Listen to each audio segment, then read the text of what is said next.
Muy buenas noches. Hoy comienza la 12ª temporada consecutiva del debate en Popular Televisión.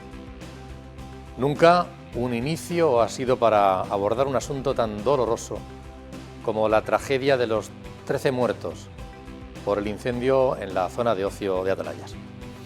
Lo vamos a hacer, como siempre, con el máximo respeto hacia las víctimas y sus familiares, sin imágenes ni testimonios que añadan sufrimiento, informando sin especular y divulgando para contribuir a evitar que vuelva a suceder.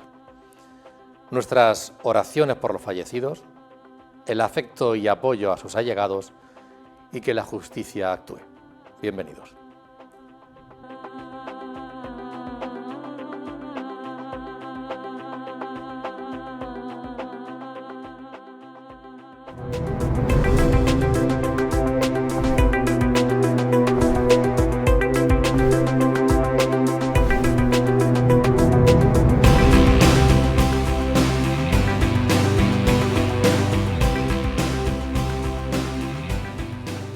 Bienvenidos y muy buenas noches.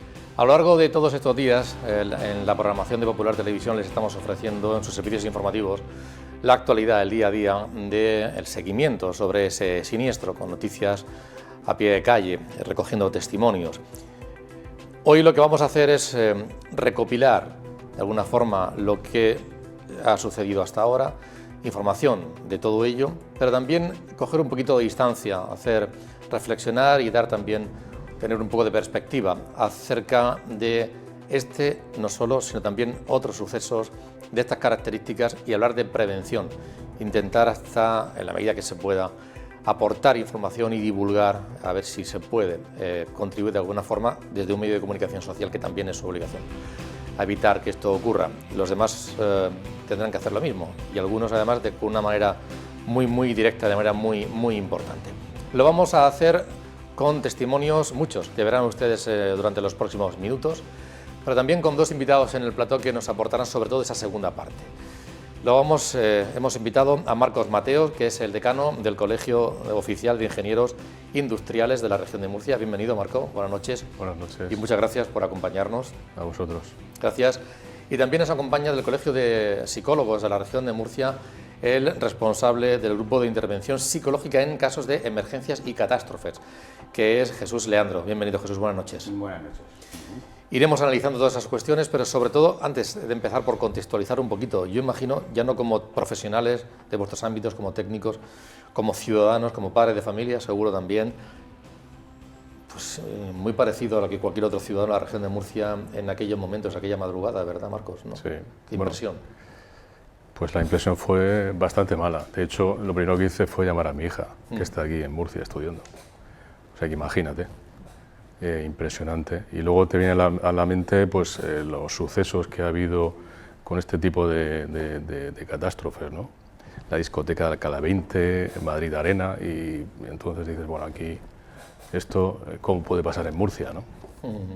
Jesús. Pues más o menos igual. Cuando este tipo de situaciones, cuando ya no lo pienso como psicólogo, sino como personalmente, efectivamente es como una desolación realmente. Pensar primero que si puede haber alguien conocido o alguien cercano ahí, y a partir de ahí pues empezar a ver las imágenes y a poder imaginarte las situaciones, y luego enseguida pues empieza a pensar como psicólogo de emergencias, una vez que no estás implicado personalmente. Bien, una de las personas que estuvo en las labores de coordinación de esos trabajos en esas primeras horas, esos primeros días especialmente, fue el director general de emergencias de la región de Murcia, Ricardo Villalba, a quien tenemos en directo, en conexión en directo. Ricardo, muy buenas noches, bienvenido. Hola, buenas noches.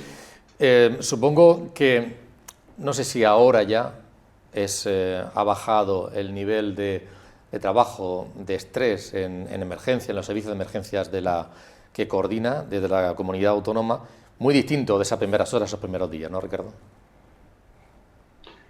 Sí, bueno, primeramente aclarar que desde la comunidad autónoma y desde la Dirección General de Seguridad y Emergencias participamos dando el apoyo que solicitaran al Ayuntamiento de Murcia, que es el que tenía la responsabilidad de la intervención y en ese momento también de toda la coordinación. Nosotros fuimos un apoyo en todo aquello que nos solicitaron y que pudimos atender. Y ahora mismo pues estamos en una fase, bueno, pues, digamos que es se han identificado los cadáveres y ya es una situación obviamente que quizás el representante del Colegio de Psicólogos puede abordar mejor que yo, porque ya es una atención directa a los familiares de las víctimas y la canalización de todas esas emociones de la forma más adecuada. También hay que tener en cuenta a los intervinientes, que en estos momentos también puede ser que esa situación tan delicada que vivieron pues puede estar también pasándoles factura en este momento. La situación de la realidad de la emergencia prácticamente terminó el lunes y posteriormente ya ha sido una labor de atención directa a los familiares y víctimas, gestión de esas víctimas, de lo que son la identificación de víctimas y demás.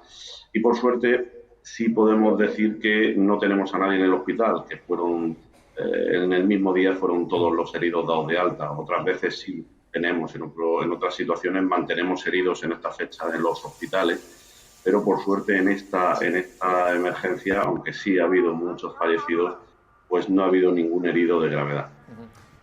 ¿Qué labor había, bueno, qué cuerpos fueron los que intervinieron? Y además de varias administraciones, había que coordinar esos trabajos, ¿no?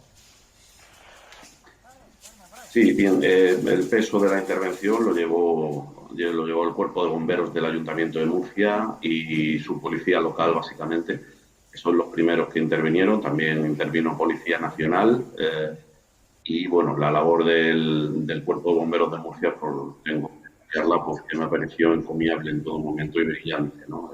Ellos intentaron una doble acción, que es el rescate de víctimas y el confinamiento del incendio para evitar su extensión, y en la medida que pudieron pues lo intentaron, pero claro, la carga de fuego era tal que difícilmente se podían hacer rescates en ese escenario, ¿no? Sí consiguieron confinar de forma brillante el incendio para que no fuera más allá de las discotecas y no afectara a otros locales y bueno, no se descontrolara ese foco de incendio.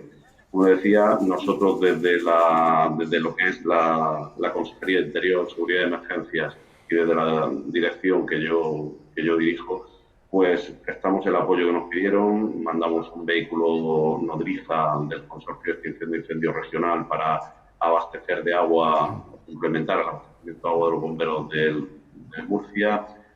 También tuvimos a disposición de ellos el helicóptero si era necesario su utilización en algún momento. También participamos en los apoyos de movilización de distintos recursos de asistencia psicosocial. Y esa fue nuestra labor, básicamente, dar apoyo e intentar asesorar en la medida posible a las autoridades del Ayuntamiento de Murcia.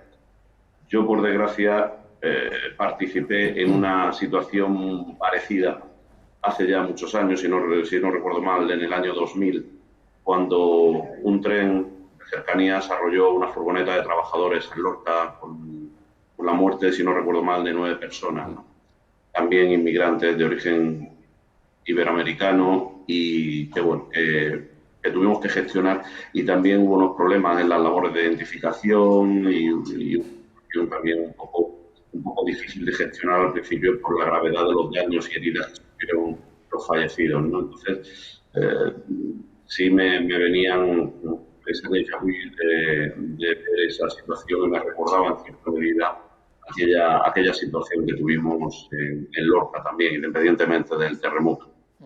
La verdad es que viendo las imágenes, la labor de los bomberos, espectacular, porque debió ser muy complicado poder entrar en aquel momento y además jugarse la vida para poder entrar dentro, dadas las circunstancias que estaban produciendo.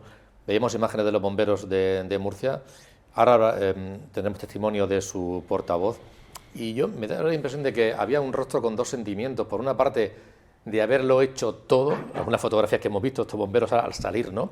De haberlo entregado todo, de haberlo dado todo, pero por otra parte el dolor de lo que se estaban encontrando y el resultado de los fallecimientos, ¿no? Obviamente existe esa dualidad de sensaciones y sentimientos en una intervención en emergencias, ¿no?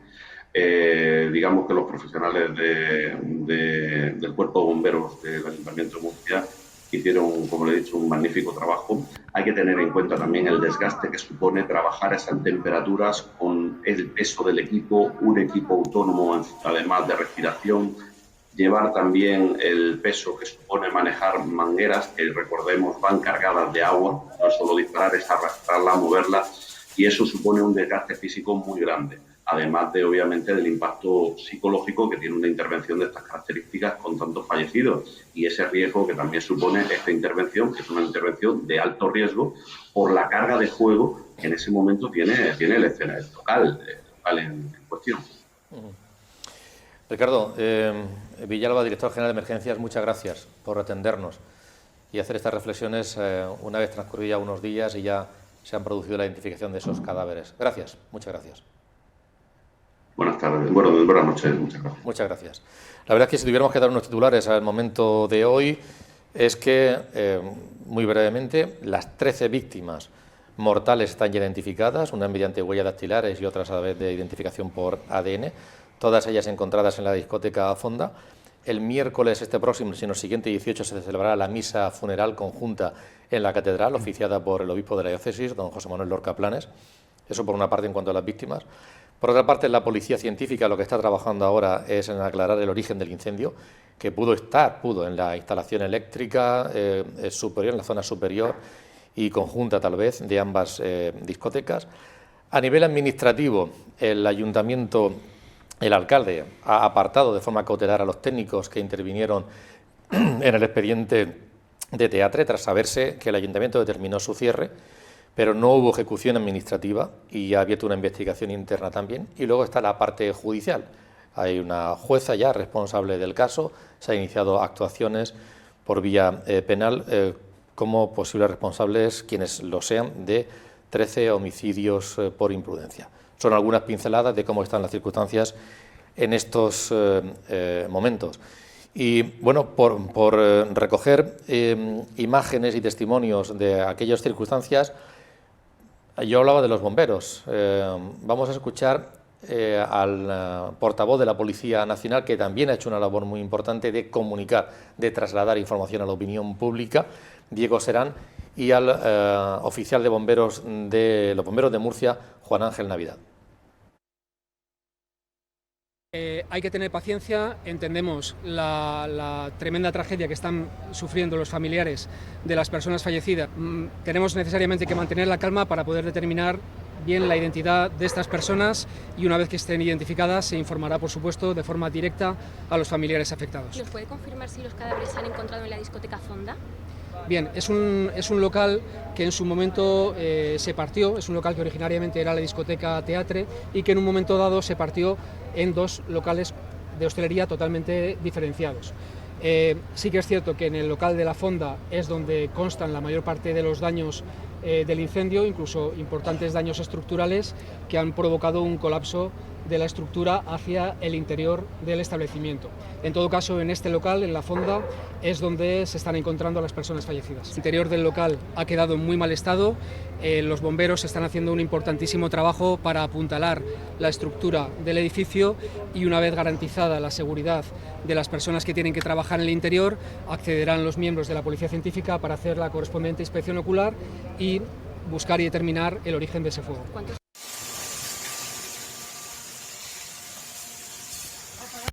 No, ahí, ahora para otro lado. Venga, por aquí, falta. Por aquí.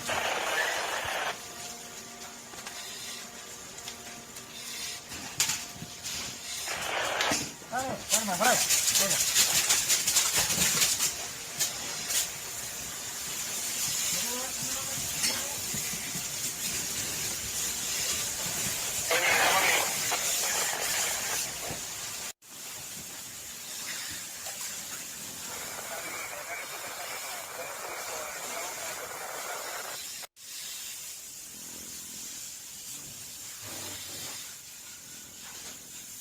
Los cadáveres se encontraron en la planta +1, próximo a la parte superior del acceso de la planta rasante, 0, y ahí se dispusieron, los 11 fueron en planta primera y otros 2 que pudiera ser que su situación era compatible con una caída desde la planta primera a la planta baja. Planta 1 no se desplomó, solo se desplomó una pasarela que había de acceso, pero era por la construcción que tenía metálica, y se vino abajo, y el resto, la cubierta, que fue lo que más se movió, con mucho humo, no se veía absolutamente nada, y hasta donde yo sé, y no me han comentado nada, sé que rescatamos de dentro desorientadas a 2 personas. Sé que mis compañeros intentaron acceder a la planta más 1, pero el fuego ya le echó, porque todo lo que era el acceso a planta 1 estaba por la parte trasera, había que atravesar toda la pista, y cuando llegaron allí el fuego ya estaba allí. En la planta más 1, entre las 2 puertas de acceso, entre lo que es teatro original y la fonda, toda esa zona era zona técnica, la planta de arriba, que tenía todas las máquinas de climatización, y entendemos que esas máquinas daban servicio a los 2 locales. Hemos visto un amasijo, Marcos, de hierros, de materiales, y ahora la policía científica lo que está intentando averiguar es dónde se inició, cómo se propagó, etcétera, etcétera. Es una labor también complicadísima, pero bueno, están en ello, ¿no? Es difícil. Sí, es difícil porque se encuentran pues con un edificio prácticamente derruido, y tienen que hacer un análisis exhaustivo de ver dónde estaba el foco, de qué forma se propagó y ver qué tipo de combustible, no sé, un poco las circunstancias. Es difícil, pero bueno, son profesionales que se dedican a esto. Ha cambiado mucho la normativa, la legislación en los últimos años, no sé si tanto para evitar que se produzca un incendio o que haya una estampida porque ocurre algo, como para minimizar los riesgos en el caso de que ocurran. Ha cambiado mucho los materiales que se deben autorizar, etcétera, etcétera. Qué duda cabe que cada vez que se modifica o hay una revisión de la normativa siempre se va a más seguridad, ¿no? El código técnico, en este caso que sería de aplicación, que sería la parte de contraincendios, ha sufrido varias revisiones. El código técnico entró en vigor en 2007, pero sí que es verdad que se ha ido revisando periódicamente, ¿no? Y bueno, yo creo que establece, bueno, dentro de lo que es la reglamentación, una normativa que produce, pues bueno, cierta seguridad, ¿no? En el sentido que todo es mejorable, ¿no? Está claro, pero el objetivo, si el local cumple con todos los requisitos, el objetivo de poder evacuar a las personas en el tiempo bueno, bien ordenadas y sin ningún tipo de problemas, eso tiene que cumplirlo, ¿no? Se asegura eso por lo menos, ¿no? Tenemos en cuenta que la normativa contra incendios no es asegurar que no se va a producir un incendio en un local, ¿no? Sino minimizar el riesgo, ¿no? Y sobre todo enfocado a las personas, ¿no? O sea, cómo salir de ahí sin ningún tipo de problema, ¿no? En el caso de que haya un conato de incendio, ¿no? Reacciones, bueno, allí mismo, de autoridades, vamos a ver algunas de ellas, el presidente de la Comunidad Autónoma, el alcalde de Murcia, José Ballesta, bueno, Fernando Ropenmira, José Ballesta, o el delegado del Gobierno, Francisco Jiménez. A las familias, por supuesto, a los amigos, vamos a centrarnos en ellos. Están desolados, están pasando unos momentos muy duros y vamos a poner todos los recursos que tengamos desde las administraciones a disposición de las familias y de sus allegados. Yo básicamente hoy lo que quería era en estos momentos pues transmitir ese agradecimiento profundo de todo corazón que en nombre de todos los murcianos quiero hacer a toda España. Muchas gracias. Los forenses han empezado hoy las autopsias a los 13 fallecidos, han empezado esta mañana a las 8:30 de la mañana, pero las tareas de identificación y de autopsias pueden durar más de una semana y hay que tener paciencia. Se producían en aquellos momentos, como les hemos dicho, este proceso ya ha concluido, reacciones pues, de la Casa Real, del presidente del Gobierno del país o del jefe de la oposición a nivel nacional. Vemos ahí en las redes sociales de la Casa de Su Majestad el Rey.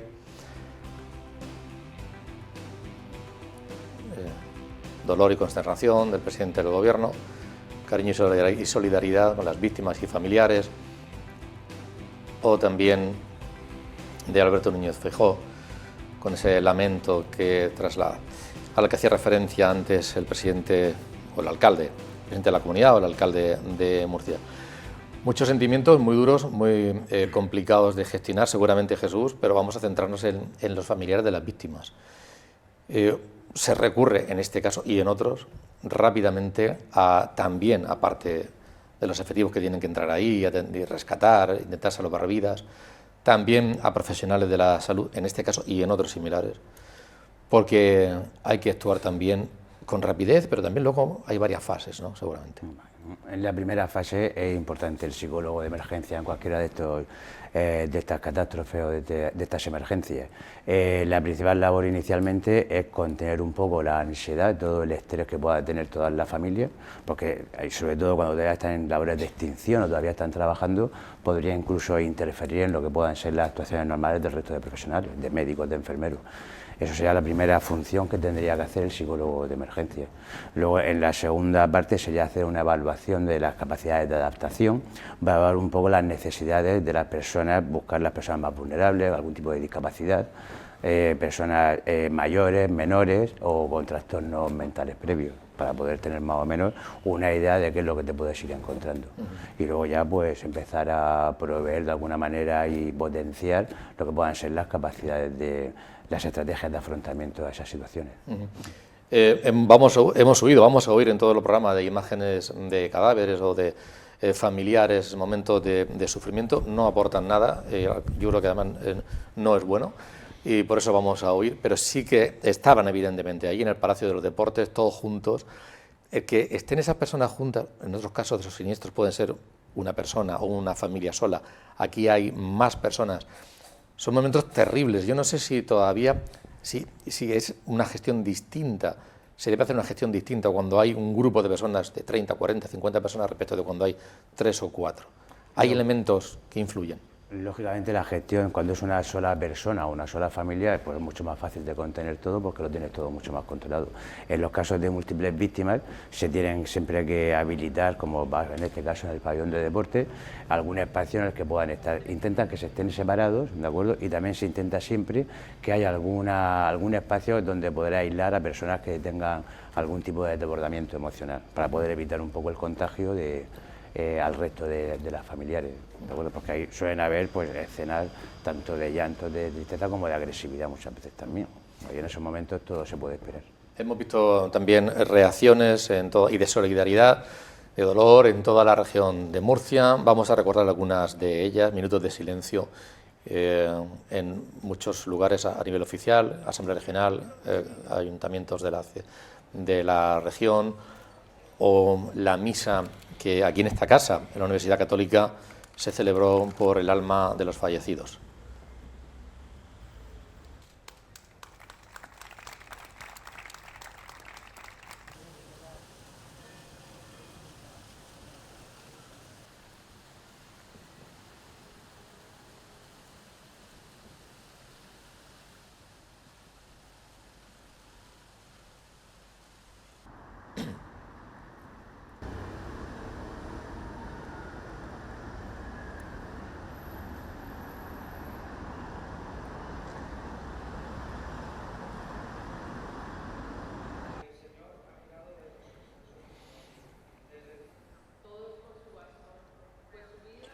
Esta es la misa celebrada multitudinaria, más de 500 personas, en el templo del monasterio de Jerónimos el mismo lunes, oficiada por el capellán de la universidad, Luis Emilio Pascual, a la que asistió la presidenta María Dolores García, la rectora también, y alumnos, profesores, etcétera, etcétera.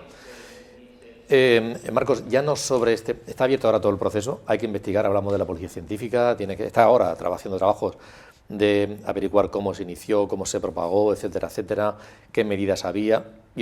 Eso está ahí. Los abogados de las diferentes partes están también empezando ya a trabajar. Por tanto, hablaremos de eso conforme se vayan produciendo, pero me gustaría salir de ahí y hablar en general, ¿no? Un establecimiento habitual de afluencia multitudinaria de personas, una discoteca, un lugar donde se celebran fiestas y demás, cerrado, habitual. Luego también hay establecimientos en donde de manera puntual se hacen grandes celebraciones, puede ser próximamente en Navidad, o sea, habrá en plazas de toros, pabellones de deportes y demás. Seguro que hay una serie de normativas.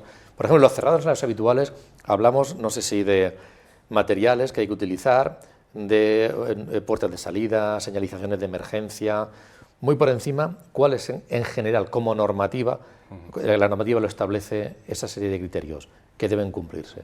Sí, bueno, pues en concreto, digamos que podíamos, conforme aplica la normativa, lo que sería la protección pasiva, que sería inicialmente pues, la protección que tengan pues, las estructuras, los cerramientos, el techo, las paredes, los materiales que se emplean. Luego están también las salidas de emergencia, muy importantes, ¿no? Qué número de salidas tiene que haber, de qué forma, qué dimensiones, las puertas donde tienen que dar, lugares seguros. Esa es un poco, digamos, la parte de alguna forma pasiva, ¿no? Las luces de emergencia. Y luego tenemos una protección activa, que serían pues, los medios de extinción, como pueden ser los extintores, las mangueras de emergencia de estas de las vías, ¿no? Incluso pues, bueno, rociadores, dependiendo de la carga al fuego, es decir, de qué cantidad de combustible pueda tener un local, ¿no? Porque no es lo mismo un local que tenga una decoración que otra, que una actividad que otra, ¿no? Entonces, en función de eso se dimensionan y se diseñan las instalaciones, ¿no? Las salidas, etcétera. Y luego una parte importante también es lo relacionado con la instalación eléctrica, ¿no? Las instalaciones de baja tensión también tienen un requisito especial en este tipo de locales. Los cables no tienen que ser propagadores de llama, los mecanismos tienen que tener una serie de cuestiones que van siempre digamos, enfocadas a que no se produzca o minimizar esos riesgos que hemos hablado antes. Eso en cuanto a los locales cerrados. En los locales abiertos hay otro tipo de normativa que es distinta. Pero que también deben cumplirse. Claro, claro, sobre todo enfocado también, como hemos dicho, más a la protección pasiva, ¿no? El que tengan las puertas de emergencia bien señalizadas, con sus dimensiones correctas y que no encuentren ningún tipo de obstáculos en el momento que se decida a evacuar ese local, ¿no? Porque hablamos de un incendio, pero puede ser otra circunstancia distinta la que provoque pues, una estampida. Hemos visto en Madrid, por ejemplo, no hace mucho, que hubo una circunstancia que no tenía que ver con un incendio, pero de pronto se colapsan las puertas de salida, hace falta alguna ambulancia, no sé si también se requiere en algún caso personal sanitario, dependiendo del número de personas que se congregan, etcétera, ¿no? Bueno, pues en el personal sanitario no entra el reglamento. Lo que sí que es importante, y lo comentas, yo creo que es importante que la gente lo sepa, y es que cuando se diseña las salidas, digamos, el problema principal que suele haber en este tipo de locales que son actividades nocturnas, es que no tengas una referencia de luz para poder salir, ¿no? Ni iluminación donde vayas a pisar y demás, ¿no? Entonces sí que tiene que haber en determinadas circunstancias un equipo de generación eléctrica complementario en el caso de que la luz falle, ¿no? Importantísimo el tener una buena iluminación para poder salir. Y luego, ¿qué pasa? Que dependiendo del tipo de combustible, del tipo de elementos que tenga ese local, si tenemos muchos plásticos que producen un humo determinado, pues eso es al final lo que, digamos, que impide que el personal pueda salir, ¿no? Realmente es que, si lo piensas, estás en un sitio oscuro, en una situación de emergencia y a lo mejor incluso casi que no conoces el local, ¿no? ¿Dónde vas? Eso es, digamos, el escenario más grave, ¿no? Por eso lo que se intenta es, primero, que no haya ese foco emisor de humo, eso es lo primero. Segundo, tener bien señalizadas las emergencias con sus puertas, con las salidas y con las dimensiones que tiene que haber para que la gente salga de una manera fácil, ordenada, y de forma que no tengas que dar, pues eso, en un momento dado pues tengas algún tipo de tropiezo que además pues, se va amontonando y al final pues la gente no puede salir porque tamponas la salida de emergencia. También en los reglamentos está contemplado el caso de que una salida, por lo que sea, pues esté bloqueada. Imagínate que el foco del incendio se produce en una salida, pues tengas la posibilidad de poder salir por otro sitio. En fin, todas estas, digamos, estrategias es lo que te marca la normativa y a la hora de diseñar estos locales es lo que hay que tener en cuenta. Hablamos de locales en general, establecimientos de uso habitual multitudinario o de manera puntual. Bueno, para cualquier persona ajena a todo esto nos puede parecer algo etéreo, pero los profesionales sí tienen, los ingenieros profesionales sí tienen claro cuál es la normativa y esa comprobación es algo palpable, ¿no? Eso es. Sí, sí, nosotros lo venimos diciendo desde hace mucho tiempo. Aquí hay una parte importante y es cuando el empresario se decide hacer un tipo de actividad de este tipo, cualquier otra. Nosotros recomendamos que se asesore siempre por un profesional, un ingeniero, arquitecto, colegiado que de alguna forma pues esté desde el principio asesorándole y diciéndole pues las cosas que se puedan hacer y las que no, porque un empresario no tiene por qué saber este tipo de cuestiones, ¿no? Entonces, si desde el inicio tienes un mal diseño, pues luego, o un mal asesoramiento, pues luego puedes tener consecuencias. Con independencia de la gestión del apoyo a administración. Sí. Yo estoy hablando solamente de lo que es la responsabilidad que tiene cada administrado, ¿no? En este caso, el titular de la actividad tiene la responsabilidad y además desde hace relativamente pocos años, digamos que ha habido un cambio de paradigma. Antes, cuando tú ibas a legalizar cualquier actividad, tenías un proceso en el cual, pues bueno, tú entregabas una documentación a la administración te la revisaba, de manera que tú tenías luego a lo mejor que responder a reparos y tal, y eso se dilataba en el tiempo en función de la complejidad del proyecto, y ahora, digamos que lo que se hace es, se da la responsabilidad al titular, en este caso al promotor, al propietario, al empresario. De manera que con una declaración responsable se responsabiliza de que lo tiene todo, o sea que es todo correcto, o sea que cumple con todos los reglamentos y que está su local dispuesto para abrir, ¿no? Entonces, claro, esto es un cambio importante porque está afirmando que lo tiene todo, ¿no? De ahí el que el asesoramiento sea pues un asesoramiento adecuado, ¿no? En ese sentido. Estamos hablando, insisto, no en general, como planteamiento general, porque además el Ayuntamiento de Murcia ha decidido también acelerar una serie de revisiones y de comprobaciones de establecimientos de ocio en la ciudad que pudieran estar de una manera pues no adecuada. Vamos a ver qué ocurre.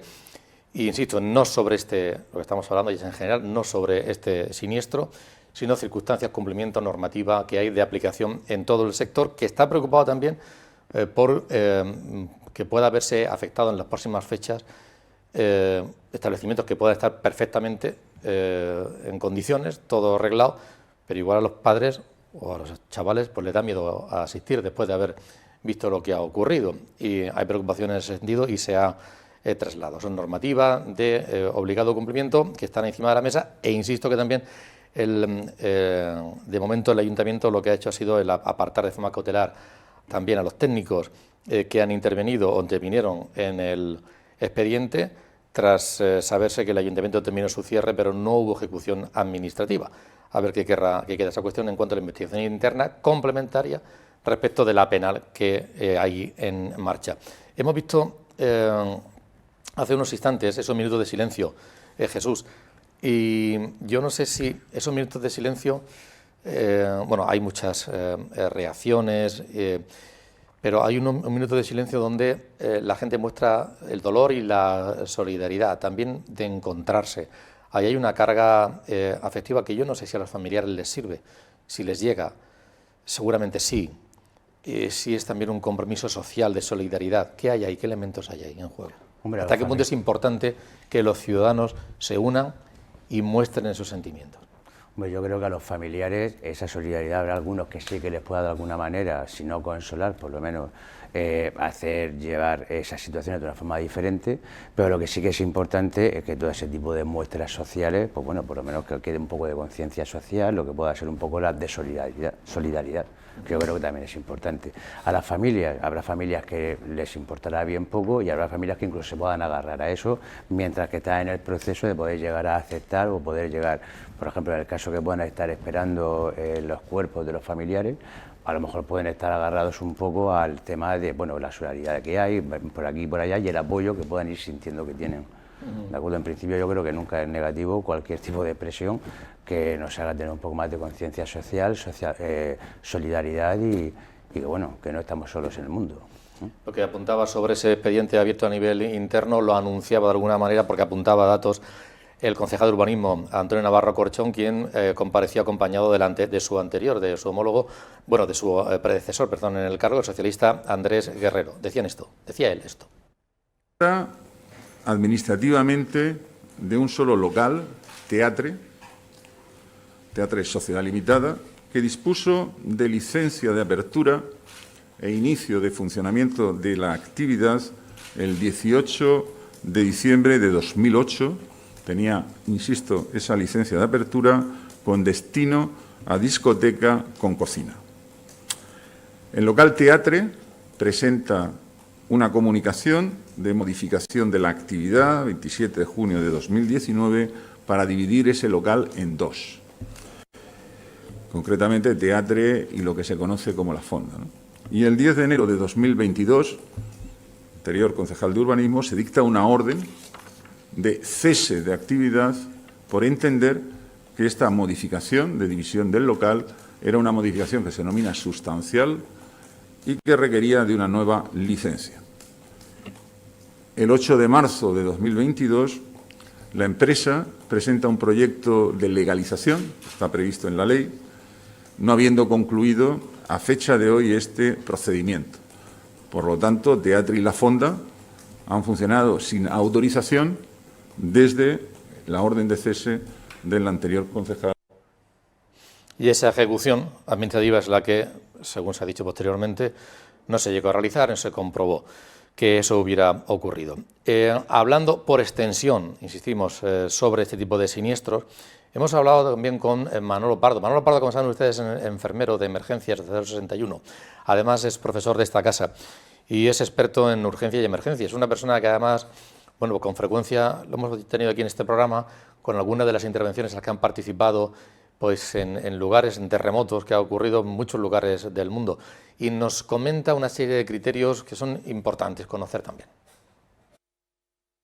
Este tipo de situaciones, la primera parte es la de establecer los perímetros de seguridad. Hay que entender que a estos eventos vamos diferentes agentes y diferentes profesionales y luego además están las víctimas, con lo cual lo primero es intentar controlar los riesgos y establecer cuáles son los límites de seguridad. En este tipo de eventos hay dos tipos de víctimas: víctimas que han podido ser evacuadas por sí mismas o con ayuda de la gente que estaba en el lugar, y otras víctimas que en ocasiones no han podido ser evacuadas y necesitan la ayuda de los equipos de emergencia, ya sea de los bomberos y rescatadores o ya sea también del personal sanitario. Y desgraciadamente pues luego tenemos un último bloque de gente que son las personas que han fallecido. En este caso pues los equipos de emergencia empezaremos de manera intensiva a trabajar para la estabilización in situ de esas víctimas y para el traslado. Se hacen norias de evacuación dependiendo del volumen de heridos, se puede establecer un puesto de mando avanzado, un puesto médico avanzado, y a partir de ahí pues se van evacuando a las víctimas de manera ordenada a diferentes hospitales para evitar colapsar una única puerta de urgencia, con lo cual no se hace un traslado directo de todas las víctimas de manera sencilla. Y también hay que entender que a veces esas víctimas pues necesitan unidades especializadas. A lo mejor el hospital más cercano no es lo que consideramos un centro útil, porque si el paciente está clasificado de un gran quemado, pues en nuestro caso deben de ser trasladados a la Risaca o con otras patologías que a veces pues solo hay especialidades en algunos centros. En las situaciones de emergencia el exceso de velocidad no suele ser bueno. Trabajamos con una cierta celeridad, tenemos que hacer un trabajo de una manera muy eficaz en el tiempo y en la aplicación de las tareas, pero debemos de hacer un trabajo minucioso. En los primeros momentos las unidades sanitarias que llegan a este evento o a cualquier otro tipo de eventos hacen un tipo de trabajo que se llama triaje. El triaje es la clasificación rápida de las víctimas en torno a su capacidad de sobrevivir y a su riesgo vital. Con eso nos ayuda a entender que en cuanto empecemos a hacer la asistencia vamos a enfocarnos en el tipo de víctimas que están clasificadas como rojas porque su estado así lo requiere, y luego posteriormente iremos a trabajar con las víctimas amarillas y por último pues están las víctimas clasificadas como verdes. En el nivel rojo, víctimas que tienen problemas neurológicos, es una víctima inconsciente, víctimas que tienen problemas a nivel respiratorio de manera severa, víctimas que tienen también problemas a nivel cardíaco, tienen alguna alteración de la perfusión o alguna alteración cardíaca. Afecta a órganos vitales esenciales, ya sea respiratorio, cardíaco o al control de la conciencia, y por eso necesita una estabilización prioritaria. El nivel amarillo suelen ser víctimas que tienen lesiones que no comprometen en las siguientes horas la vida de la persona, pueden ser tipo fracturas, pues son lesiones incómodas, pueden ser dolorosas, requerirán seguramente de un tratamiento hospitalario, pero no hacen lo que llamamos una alteración hemodinámica, no ponen en riesgo la vida de la persona a nivel hemodinámico. En el nivel verde son víctimas que tienen lesiones menores, pueden ser cortes, pueden ser heridas, son víctimas que han sido evacuadas por sí mismas, se han podido mover de la escena, es lo que se denomina los primeros auxilios psicológicos, donde ahí también entran equipos de psicólogos a poder trabajar con estas personas, porque no hay que olvidar, ¿no?, que además de los riesgos físicos y de los problemas y las lesiones físicas, las lesiones y las heridas psicológicas son también muy graves. Casi te da la palabra, Jesús, ¿no? Casi, casi. ¿Qué te parece esa descripción? La descripción la ha hecho muy bien, vamos, en principio ha hecho todas las fases iniciales hasta que podemos intervenir los psicólogos, pero vamos, el tema de la intervención del psicólogo en emergencia creemos que es fundamental, precisamente para poder evitar o minimizar trastornos posteriores, primero para poder canalizar bien el duelo. Las primeras fases del duelo suelen ser muy complicadas.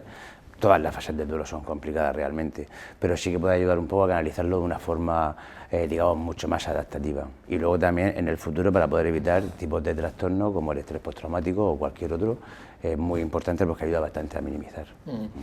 Esas personas, es irreparable, evidentemente, las pérdidas que han sufrido, pero hay que estar con ellas, prestándole desde ayuda material, ¿no?, acogida, para que puedan estar, no tener que preocuparse de determinadas cuestiones, afecto, acompañamiento a aquellas personas que sean creyentes, evidentemente. Esa ayuda espiritual también es muy importante para todas esas personas. Estar juntos, es decir que, bueno, aunque la pérdida sea irreparable, y luego durante el tiempo. Oye, ya hemos empezado a escuchar de que la atención debe permanecer, debe perdurar.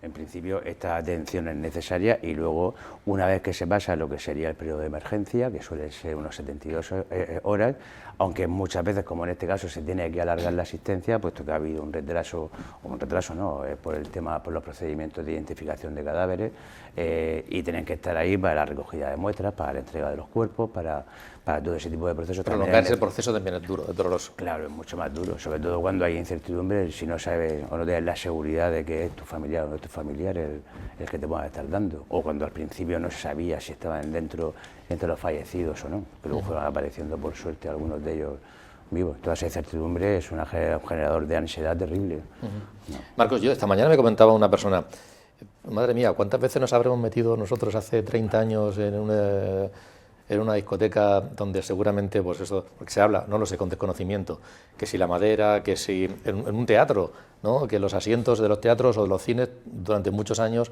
pues eran de un material, bueno, hasta el cigarrillo parecía que pues se fumaba en estos locales, ¿no?, en estos sitios, en los cines, ¿no?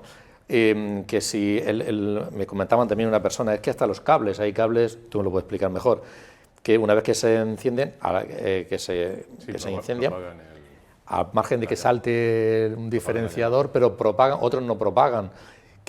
Ponnos algunos ejemplos en ese sentido, de cosas que han mejorado. Sí. Bueno, mucho, pues sí, ¿verdad? Sí que es verdad, sí que es verdad que ha mejorado. Quizás a golpe también de tragedia, ¿no? Sí, porque, bueno, por ejemplo, pues cuando se produjo el accidente o el incidente de Alcalá 20, pues ya hubo una revisión bastante exhaustiva. Cada vez que ha habido cualquier tipo de catástrofe de este tipo, pues ha habido una revisión, ¿no? Y que duda cabe que vamos hacia cada vez menos riesgo, ¿no?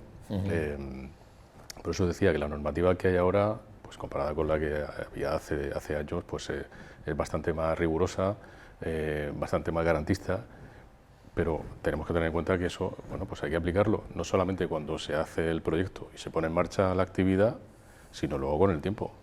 Pues estamos hablando de actividades, de negocios que van cambiando, no solo todos en general, ¿no? Cualquier empresario pues va introduciendo novedades y demás. Claro, y eso, dices, bueno, ¿cómo se controla, no? Pues tiene un control fácil y es cada año tienes que hacer una serie de revisiones de mantenimiento, cada X años tienes que hacer unas inspecciones por una entidad de certificación.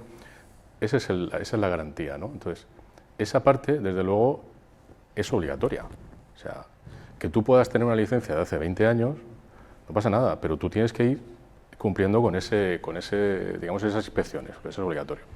Pero luego, además, yo creo que, por lo que tú decías, la parte pedagógica, yo creo que hay que también estar pendiente de esas cosas, ¿no? El empresario, sobre todo en determinados locales de pública concurrencia, tiene que saber que la prioridad es la seguridad de las personas. No que se lo pasen bien, que también, pero la seguridad de las personas. Entonces, pues se tiene que preocupar de que, bueno, no es lo mismo que ponga, pues imagínate, en Halloween, empiezan a llenarlo todo de, ¿no?, de telas, de cualquier tipo de plásticos y de máscaras y no sé cuánto, que eso prende solo prácticamente, que digan, no, oye, el material que yo voy a poner aquí es un material certificado que no propaga el fuego, que no produce humo, ¿no? Lo que hemos dicho, ¿no? O sea, que esas son las principales.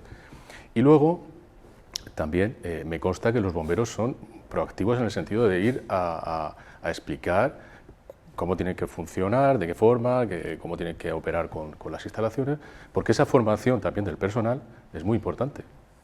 La prevención de riesgos laborales, todo eso, pero la concienciación del empresario, en este caso, yo creo que debe de ser también prioridad. La preocupación, tenemos por delante, has hecho referencia a estas fiestas que últimamente nos han impuesto, pero también fiestas, macrofiestas cuando llegue Navidad y demás, en lugares que son, algunos son los habituales de pública concurrencia, pero en otros casos son puntuales que se organizan fiestas para esto. ¿Habrá miedo, habrá preocupación? Inevitablemente, después de un episodio de este tipo, siempre aparece el miedo. Aparece el miedo, luego se va extinguiendo de alguna manera, pero realmente miedo a que tu hijo pueda salir a una discoteca, pues estamos oyendo mucha información sobre los elementos que propagan fuego, los que no, pues a lo mejor vamos a estar mucho más pendientes de todo ello. Sí que es verdad que yo creo que de estas situaciones tenemos que aprender a cuando vayamos a un sitio con mucha gente, pues buscar, saber dónde entrar y echar, igual que nos montamos en un avión y nadie se sorprende de que nos digan dónde están las salidas de emergencia, qué es lo que tenemos que hacer, o simulacros en cualquier crucero, en cualquier colegio, pues bueno, en una discoteca no nos van a hacer un simulacro, pero a lo mejor sí podemos interiorizar, llegar y ver dónde están las... Efectivamente, de acuerdo, dónde tenemos una salida o cuáles serían, digamos, las zonas de evacuación, y eso de alguna manera sin llegar a alarmar, incluso para darnos seguridad, como nos pasa en un avión, que es un ejemplo bastante claro. Sí, porque siniestros de otro tipo hay con frecuencia en otros ámbitos, en otros lugares, y bueno, al final tenemos que adaptarnos a convivir. Hay que adaptarnos, yo creo que parte de nuestra seguridad es saber qué elementos podemos tener, pues, para poder escapar de una situación que pueda ser de emergencia, incendio o de cualquier tipo de accidente. Pedagogía de cara a esas fiestas que tenemos por delante, para todos, para la administración, para los establecimientos, para los ciudadanos de la calle. Yo también lanzaría un mensaje de tranquilidad, porque en fin, este tipo de acontecimientos pues no suele ser habitual y de alguna manera pues los empresarios que tienen sus establecimientos abiertos, yo estoy convencido que quieren cumplir con toda la legislación, ¿no? Entonces, puede ser un buen momento de aquí a Navidad pues para que actualicen determinadas cuestiones que tengan pendientes, pero lo que sí que a lo mejor me preocuparía más sería en esas fiestas privadas o, ¿no?, alegales que se montan en algún sitio, ¿no?, que acuden amigos y tal, y que no se tiene en cuenta nada de esto porque no hay un profesional ni hay nadie detrás, ¿no? Entonces, esas pueden ser más preocupantes, ¿no? Y yo, la verdad que la importancia de determinados profesionales aflora, desgraciadamente, en determinados momentos. Cuando hay un descarrilamiento de un tren, hablaba antes el director general de emergencias de ese accidente que se produjo en Lorca, algún otro, Chinchilla, en el entorno, o un accidente en carretera, aflora pues eso, el trabajo de los bomberos, que parece que está muy dormido para la opinión pública durante otras circunstancias, o de los psicólogos, o de los ingenieros, o de la policía cuando pasa una inspección y resulta incómodo que vengan, o de tantos profesionales, pero es fundamental para la seguridad de todos, ¿eh? Sí, es así. O sea, de hecho, los colegios tenemos una función muy importante y es ponernos a disposición de la sociedad para mejorarla, en el sentido de la seguridad de las personas, de la seguridad del medio ambiente, en fin, de estar pendientes de eso, ¿no? Entonces, es importante la labor que hacemos desde los colegios para cualificar a los profesionales, a los colegiados, que tengan la formación adecuada, que tengan la cualificación aprobada, que de alguna forma esa documentación que justifica pues que se ha hecho las cosas bien, pues ser garante, que luego no digan, oye, que es que no había documento, no puedes decirlo. Entonces, en ese sentido, yo creo que efectivamente, aunque sea, digamos, no sé, puede parecer inoportuno, creo que tenemos que romper una lanza en función de esa disponibilidad que tienen los colegios para poder atender a la sociedad en estas circunstancias, ¿no? Sí. Y prever todo esto que pase, ¿no? Sí, que por alguna manera velan porque todos los profesionales cumplan pues digamos con los requisitos mínimos de formación y experiencia para cualquier actuación que se haga. Y luego también a nivel de la psicología, también a nivel de prevención. Cada vez también es importante hacer prevención con los intervinientes para el manejo de ese tipo de situaciones. ¿De acuerdo? Lo apuntaba el director general de emergencias, que esas personas que, esos bomberos que estaban ahí, esas personas, el foco hay que ponerlo en las víctimas fundamentalmente, pero esas personas también seguramente requieren también algún tipo de ayuda, ¿no? Es decir, también lo requieren porque tienen que estar todavía en condiciones para poder seguir haciendo su trabajo en cualquier otra situación que se presente. De eso existen técnicas específicas. De hecho, creo que se está haciendo también aquí. Existen las técnicas de debriefing y de fushing, que son técnicas muy concretas para, digamos, de alguna manera descomprimir un poco toda la tensión y todo su sistema emocional después de una intervención de este tipo. Hay una que es inmediatamente después y luego otra que se hace con el tiempo con psicólogos externos a esa emergencia para que, bueno, que se tenga un espacio donde poder canalizar todas las emociones, todas las cosas que se han sentido, de alguna manera normalizar o adaptarte de nuevo a tu vida después de todas las experiencias que han vivido, que por ejemplo los bomberos tienen que ser tremendas, los que están en primera línea. Bueno, pues terminamos ya poniendo de nuevo el foco en el centro, que son las víctimas, son sus familiares, evidentemente, por encima de todo, nuestras oraciones por los fallecidos, el afecto y apoyo a los allegados, que la justicia actúe, evidentemente, hemos empezado así y así concluimos. Ellos están en el centro, las demás personas, profesionales que están en torno, también nos hemos ocupado de ello, de lo que vaya a ocurrir en las próximas fechas a nivel legal, qué sucedió, cómo estaban los papeles y demás, lo iremos contando conforme se vayan produciendo las noticias, lo harán nuestros compañeros de los servicios informativos, pero poniendo ese centro en la atención de los fallecidos y como ejemplo hemos querido también extender y hacer pedagogía sobre la labor de muchos profesionales, entre otros los del mundo del ámbito de la psicología. Para eso nos ha acompañado Jesús Leandro, coordinador del grupo de emergencias del colegio y catástrofes del Colegio de Psicólogos de la región de Murcia, y también sobre la normativa, sobre la legislación, porque hay que seguir acudiendo, vamos a seguir acudiendo a locales, establecimientos públicos con mucha gente y bueno, pues aportar desde aquí a nivel de divulgación, y los profesionales lo harán a través de sus colegios también. Por eso ha estado Marcos Mateo, que es el decano del Colegio Oficial de Ingenieros Industriales de la región de Murcia. Marco, muchísimas gracias. Muchas gracias, Jesús. Muchas gracias por acompañarnos. Volveremos con todos ustedes la próxima semana. Muy buenas noches.